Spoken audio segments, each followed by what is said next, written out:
हुजूर के पास ना 10 दिनार थे। हजरत अब्दुल्लाह इब्न उमर कहते हैं नबी करीम अलैहिस्सलाम के पास ना 10 दिनार थे।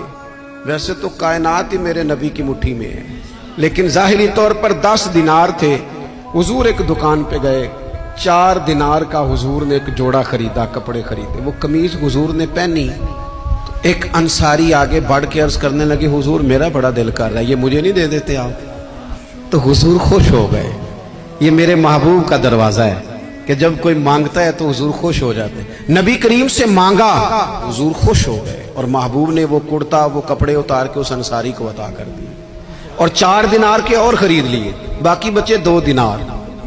नबी करीम वो लेके निकले, रुखसत हुए घर जाने के लिए, तो रास्ते में खातून को रोते हुए देखा। हुजूर रुक गए, फरमाया क्यों रो रही हो? अर्ज करने लगी, या रसूल अल्लाह मैं फला आदमी की कनीज हूँ, नौकरानी हूँ, उसने आटा लेने भेजा था 2 दिनार का, वो 2 दिनार गुम हो गए। हुजूर ने 2 दिनार उसे अता कर दिए। वो दिए तो फिर रो रही थी। फरमाया अब क्यों रोती हो? कहने लगी, या रसूल अल्लाह डरती हूँ देर बड़ी हो गई, या मार ही ना पड़े। तो हुजूर ने फरमाया चल ना, मैं तेरे साथ चलता हूँ।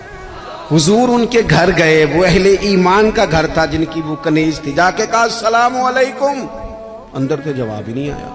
फिर फरमाया अस्सलामु अलैकुम, कोई जवाब ही नहीं आया। महबूब का तरीका मुबारक था 3 दफा दस्तक, फिर वापसी।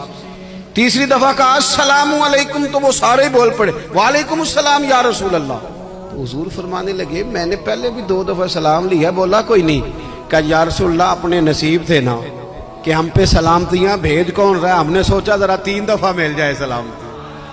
महबूब करीम अलैहिस्सलाम फरमाने लगे ये तुम्हारी कनीज वहां खड़ी रो रही थी, इस बेचारी के 2 दिनार गुम हो गए थे, इसे दोबारा सामान लाते कुछ देर हो गई, इस पर सख्ती ना करना, मारना ना।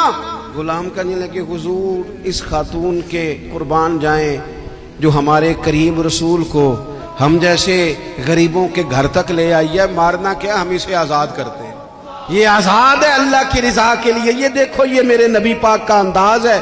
हुजूर निकले तो जनाब अब्दुल्ला इब्न उमर फरमाते हैं रसूल करीम फरमाने लगे शुक्र है अल्लाह ताला का, 10 दिनार थे, एक अंसारी ने भी कमीज पहन ली, मैंने भी कमीज पहन ली और रब ने कनीज को आजाद भी फरमा दिया। ये अंदाज हमें नबी करीम ने दिया है कि हम अपने दौलतों में, अल्लाह की अताओं में गुरबा को, करीबियों को, रिश्तेदारों को, बहन भाइयों को थोड़ा शरीक कर लें, ताकि वो जो आसूदगी अल्लाह ने हमें दी है उसमें से दूसरों को भी कुछ नफा मिले।